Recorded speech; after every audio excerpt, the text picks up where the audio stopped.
देखिए, पूरी दुनिया में इस समय चर्चा है डोनाल्ड ट्रंप की चीन की यात्रा की। डोनाल्ड ट्रंप चीन में है और तमाम बैठकों का दौर जारी है। चीन के नेताओं से मुलाकात जारी है, चीन के डिफेंस एक्सपर्ट से और व्यापारियों से मुलाकात जारी है। तरह तरह की डील हो रही है। ट्रंप की पूरी कोशिश है कि किसी तरह चीन को इस बात के लिए राजी किया जाए कि चीन ईरान पर दबाव डाले हॉर्मूज खोलने के लिए, चीन ईरान पर दबाव डाले यूरेनियम को लेकर समझौता करने के लिए। इस मकसद से डोनाल्ड ट्रंप चीन पहुंचे हुए हैं और तमाम बैठकें जारी। खबरें हैं, क्या डेवलपमेंट है वहां पर वो आपको बताएंगे। लेकिन इस बीच ट्रंप का जो चीनी प्लान है उसको फेल कर दिया है पुतिन ने, व्लादिमीर पुतिन ने, रूस के राष्ट्रपति ने। जो खबरें हैं, देखिए ऊपर ऊपर कुछ खबरें दिख रही हैं, लेकिन उसके पीछे जो चीजें हो रही हैं पर्दे के पीछे, उनके बड़े मायने हैं और वो समझने पड़ेंगे। देखिए, सबसे बड़ी और पहली खबर समझिए आप। रूस ने, कल आपने देखा होगा ये खबरें आई कि रूस ने अपनी सबसे शक्तिशाली एटमी मिसाइल का परीक्षण किया है। और मिसाइल भी कैसी, ऐसी वैसी मिसाइल नहीं। इस मिसाइल की रफ्तार है 25,000 किलोमीटर प्रति घंटे की रफ्तार से। नाम है RS-28 सरमत। Russia has test fire a new intercontinental ballistic missile with President Vladimir Putin describing the nuclear capable Sarmat weapon as the world's most powerful missile। दुनिया की सबसे शक्तिशाली मिसाइल का परीक्षण किया है पुतिन ने, जिसकी स्पीड है 25,000 जिसकी स्पीड है 25,000 किलोमीटर प्रति घंटा। इस मिसाइल की रेंज है 35,000 किलोमीटर। और ये चीन की जितनी मिसाइल्स हैं, TF-41 की आप बात कर लीजिए या अमेरिका की मिनटमैन 3 की बात कर लीजिए, जितनी इंटरकॉन्टिनेंटल मिसाइल्स हैं उसमें सबसे शक्तिशाली मिसाइल। अब आप सोच रहे हैं कि यहां रूस की मिसाइल का क्या इंपॉर्टेंस है। डोनाल्ड ट्रंप चीन की यात्रा पर जाते हैं, इसी बीच जो है वो रूस से खबर आ जाती है कि रूस ने दुनिया की सबसे शक्तिशाली एटमी मिसाइल दाग दी। अब इसकी रेंज कितनी बताई हमने, 35,000 किलोमीटर। तो क्या रूस ने ये मिसाइल जो है वो यूक्रेन के लिए टेस्ट करी? यूक्रेन और रूस की दूरी कितनी आप जानते ही हैं। तो 35,000 किलोमीटर की मिसाइल पुतिन ने क्यों टेस्ट की? सीधा सीधा डोनाल्ड ट्रंप को संदेश है, ईरान पर हमला मत करिएगा। मिडिल ईस्ट में डोनाल्ड ट्रंप के प्लान को फेल करने के लिए अब ये जंग पुतिन और ट्रंप की जंग हो चुकी है। देखिए, मैं आपको पहले भी कई बार कह चुका हूं, अमेरिका के ऑयल रिफाइनरीज पर हमले हो रहे हैं, वहां रूस की ऑयल रिफाइनरीज पर हमले हो रहे हैं, ईरान की ऑयल रिफाइनरीज पे हमले हो रहे हैं। क्या ये कोइंसिडेंस है? ये बिल्कुल संयोग नहीं है। आप देखिए, जब भी ईरान की तरफ से कोई बड़ा एक्शन होता है, मैं पहले बता चुका हूं, तो यूक्रेन रूस की रिफाइनरीज पर हमला कर देता है और पिछले 1 महीने के अंदर करीब 10 से 12 ठिकानों पर रूस पे हमले हुए। आप देखिए, अमेरिका में 3 से 4 ऑयल रिफाइनरीज में बड़े संदेहास्पद तरीके से धमाके हो गए और ईरान के खार्ग और केशम और अलग अलग जो तेल के ठिकाने उस पर तो हमले हो ही रहे हैं। ये बड़ा खेल चल रहा है साहब। और डोनाल्ड ट्रंप का चीन यात्रा के बीच ये एटमी मिसाइल का जो खबर आई है रूस से, इसके ठीक पहले क्या खबर आई देखिए। मैंने पिछला वीडियो बनाया था कि ईरान की 500 ICBM तैयार है और ईरान ये कह रहा है हम अब तक के सबसे बड़े सरप्राइज अटैक के लिए तैयार हैं। अब फिर देखिए कोइंसिडेंस कि ईरान का ये कहना कि हमारे पास 500 ICBM है और हमारे जो अंडरग्राउंड टनल्स है उसमें बड़ा मिसाइल का कार्यक्रम चल रहा है, और वॉशिंगटन और न्यूयॉर्क में जो खबरें छप रही हैं वो आप जान रहे हैं, वो ये बता रहे हैं कि ईरान ने अपने मिसाइल प्रोग्राम को जो नुकसान हुआ था उसकी क्षतिपूर्ति कर ली है और जितने स्टॉक्स हैं ईरान के वो सब के सब भर गए हैं मिसाइलों से। तेजी के साथ पिछले 2 महीने के अंदर ईरान ने तमाम नई मिसाइल्स बना ली हैं।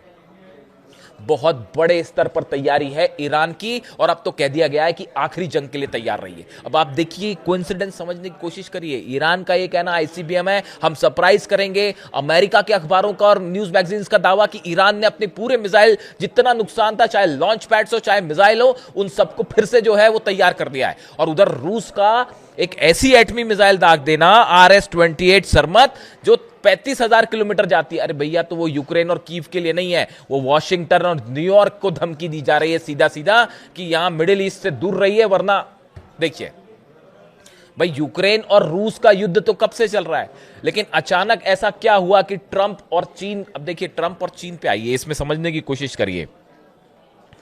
अच्छा, एक बात और है, ये जो रशिया की जो मिसाइल है, ये 15 परमाणु बम एक साथ लेकर जा सकती है, 15 न्यूक्लियर बॉम्ब्स एक साथ लेकर जा सकती है और 15 जगहों पर हमले कर सकती है। ये भी नोटिसेबल है। हम चलिए वापस आते हैं, चीन चलते हैं ट्रंप के साथ। तो ट्रंप जो है वो चीन में है, तमाम तरह की डील्स हो रही हैं, वो अपने साथ पूरे सीईओज लेके गए हैं, वो आप देख ही रहे हैं, और उनके बेटे भी साथ में गए हैं। तो स्वाभाविक से बात है कि बिजनेस की तमाम डील्स हो रही हैं, चाहे वो एआई को लेकर हो, चाहे ऑयल को लेकर हो, चाहे और जितने अनाज खरीदारी, इंपोर्ट एक्सपोर्ट, टैरिफ, वो सब एक चीजें एक तरफ है। देखिए, डोनाल्ड ट्रंप का सबसे बड़ा मकसद है किसी तरह से हॉर्मूज को खुलवाया जाए, पहली बात।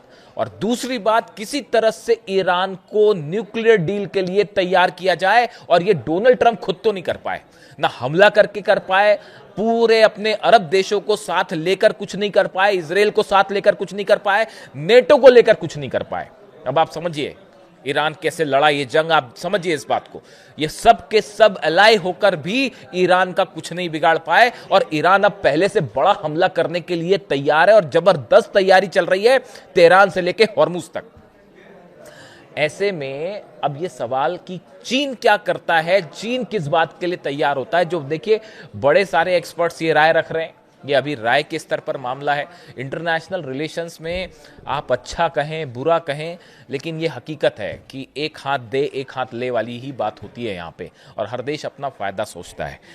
ईरान के सामने इस समय चीन के सामने इस समय बड़ा मुद्दा है ताइवान का, ट्रंप के सामने बड़ा मुद्दा है हॉर्मूज का और ईरान के न्यूक्लियर प्रोग्राम का।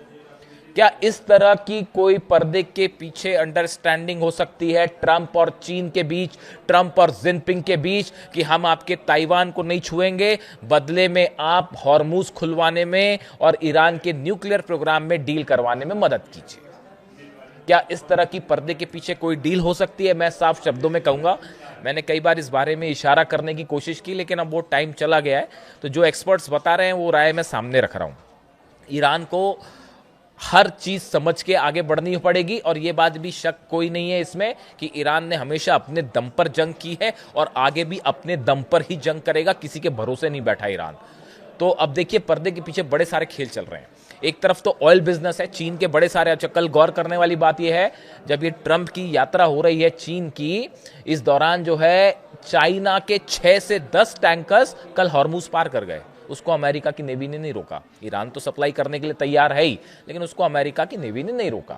तो देखिए, पर्दे के पीछे बड़े सारे खेल चल रहे हैं, कौन किसके साथ है, कौन नफा देख रहा है, कौन नुकसान देख रहा है, ये तमाम चीजें हैं जो समझने में वक्त लगेगा, जो एकदम से सामने नहीं आएगी। इसीलिए बड़ी सारी चीजें हैं, लेकिन एक बात तय है, वो बात तय ये है कि रूस के राष्ट्रपति व्लादिमीर पुतिन इस समय जो है वो इस यात्रा के बीच में उन्होंने ईरान के लिए एक ऐसा स्टैंड लिया है जो तमाम दुनिया के एक्सपर्ट बता रहे हैं कि ये सीधा ट्रंप वर्सेस पुतिन की जंग का रूप लेता जा रहा है ये पूरा मैटर।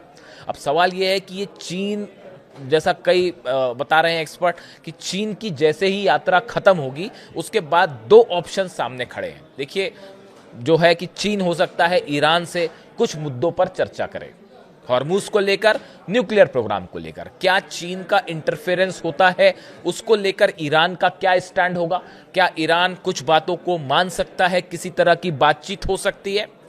एक ऑप्शन। और दूसरा ऑप्शन, अगर ईरान इन सबको रिजेक्ट कर देता है तो ईरान के ऊपर बड़ा हमला तय है, उसकी तैयारी ईरान ने भी कर ली है, पूरी मिसाइल्स तैनात है सब जगह और बड़ी जंग की तैयारी है। अब आप देखिए, नेटो देश, इटली हो, फ्रांस हो, ब्रिटेन हो, ये सबके सब देश जो कि डोनाल्ड ट्रंप से भिड़े हुए थे तमाम मुद्दों को लेकर, लेकिन अब इनके जंगी जहाज जो हैं वो धीरे धीरे हॉर्मूज की तरफ आने शुरू हो गए।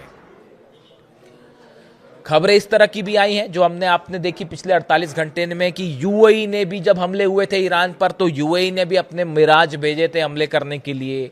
अब ये भी खबर आ गई है कि सऊदी ने भी अपनी तरफ से स्ट्राइक की थी ईरान के ऊपर, भले क्लेम नहीं किया इस डर से, लेकिन उसका हिस्सा थे। नतीजा क्या था वो बेस तबाह हुए, एक अलग बात है। यानी ट्रंप की बड़ी कोशिश समझिए अरब देशों को एक साथ लाने की, यूएई खास तौर पर, जिसमें जो है वो आयरन डोम वगैरह लग चुका है, यानी बचाव की तैयारी है। और हो सकता है कि कई अरब देशों को एक साथ लाके एक मोर्चा ईरान के खिलाफ तैयार किया जाए।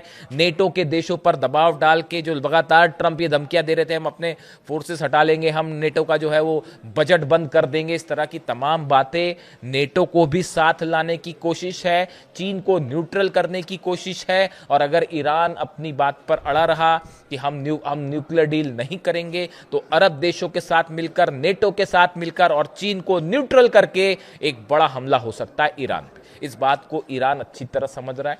आईआरजीसी चीफ अहमद वाइदी साहब बहुत अच्छी तरह से समझ रहे हैं। देखिए, लंबा शासन रहा है अली खामनेई साहब का, और मैं बार बार उनकी बात इसीलिए दोहराता हूं कि इसी दिन के लिए उन्होंने अपने देश को तैयार किया था कि हमेशा आपको अकेले जंग के लिए तैयार रहना है, आपको किसी पर विश्वास नहीं करना है। आपके लिए सबसे बड़ा प्रमुख चीज है अपने देश का हित क्या है, नेशनल इंटरेस्ट क्या है, और कैसे दुश्मन को जवाब दिया जाए। ये सब चीजों को लेकर अली खामनेई साहब ने एक बड़ा प्लान हमेशा अपने सेना के सामने रखा, अपने अधिकारियों के सामने रखा। अब उसी पर जो है ईरान की सेना आगे बढ़ रही। तो देखिए, अरब देश, नेटो, अमेरिका, ये फिर मिलकर एक बड़ा हमला कर सकते हैं। लगातार ये खबरें हैं कि खार्ग आइलैंड के पास, केशम आइलैंड के पास, अबू मूसा के पास, कई इलाकों में लगातार अमेरिका की तरफ से कहीं ड्रोन स्ट्राइक हो रही है, कहीं पर जो है मिसाइल स्ट्राइक्स, ये चल रही हैं चीजें। खबरों में कितनी सामने आ पा रही है, नहीं आ पा रही है, लेकिन आपको तमाम इस तरह की खबरें मिलेंगी कि आज ईरान में इस जगह आग लग गई, आज इस द्वीप पर आग लग गई, आज यहां पर जो है वो आग की लपटें दिखाई दी, यहां पे धमाके। ये चीजें लगातार चल रही हैं और ये बात ईरान समझ रहा है। इसीलिए बड़ी जंग की तैयारी है और आखिरी जंग की तैयारी है। डोनाल्ड ट्रंप ने कांग्रेस से परमिशन ना लेना पड़े फिर से आगे बढ़ने के लिए वहां की संसद से, क्योंकि अमेरिका में बड़ा बड़ा वर्ग है जो जंग नहीं चाहता ईरान से, ये भी हकीकत है। वो डोनाल्ड ट्रंप अपनी जिद पे अड़े हुए हैं, वो बात अलग है। इसीलिए उन्होंने अपना एपिक फ्यूरी, जो पहला वाला ऑपरेशन था, इसको खत्म करने का ऐलान किया। और अब माना जा रहा है कि स्लेज हैमर नाम से डोनाल्ड ट्रंप दूसरा ऑपरेशन शुरू कर सकते हैं, ताकि फिर से 60 दिन मिल जाए कांग्रेस से परमिशन लेने के लिए, यानी 60 दिन की जंग फिर से आगे बढ़ सकती है। इस हालत में, इन हालात में यह माना जा रहा है कि पुतिन ने एक बड़ी डिप्लोमेटिक स्तर पर भी एंट्री की है और हथियारों के लेवल पर, मिसाइल के लेवल पर एक इंटरकॉन्टिनेंटल बैलिस्टिक मिसाइल, अपने सबसे शक्तिशाली मिसाइल दाग की संदेश दिया है डोनाल्ड ट्रंप को भी और चीन को भी।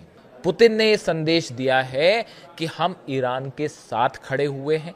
पुतिन की तरफ से यह कहना कि हम ईरान का जो यूरेनियम है वो रखने के लिए तैयार हैं। पुतिन की तरफ से यह कहना कि अमेरिका जो है उसकी वजह से हालात खराब हैं और अब ये न्यूक्लियर मिसाइल का परीक्षण, एटमी मिसाइल का परीक्षण, ये बता रहा है कि पुतिन को यह बात बिल्कुल रास नहीं आ रही कि फिर से ईरान पर किसी तरह का हमला किया जाए, या क्योंकि उसकी वजह है ईरान पर हमले का मकसद है, आपके का मतलब यह माना जाता है कि आप रूस के बॉर्डर्स के आसपास खड़े हैं, आप रूस को भी चैलेंज कर रहे हैं। इस बात के लिए पुतिन कतई राजी नहीं है। और हालात ये है कि सबकी नज़र इस बात पे है कि जैसे ये ट्रंप का दौरा ख़त्म होता है, देखिए इस दौरान कई सारी खबरें आएंगी आपके सामने। हो सकता है फिर से बातचीत की बात आ जाए, हो सकता है किसी डील की बात आ जाए, लेकिन पर्दे के पीछे हकीकत ये है कि बड़ी जंग की तैयारी है और ईरान इस बात को अच्छी तरह समझ रहा है।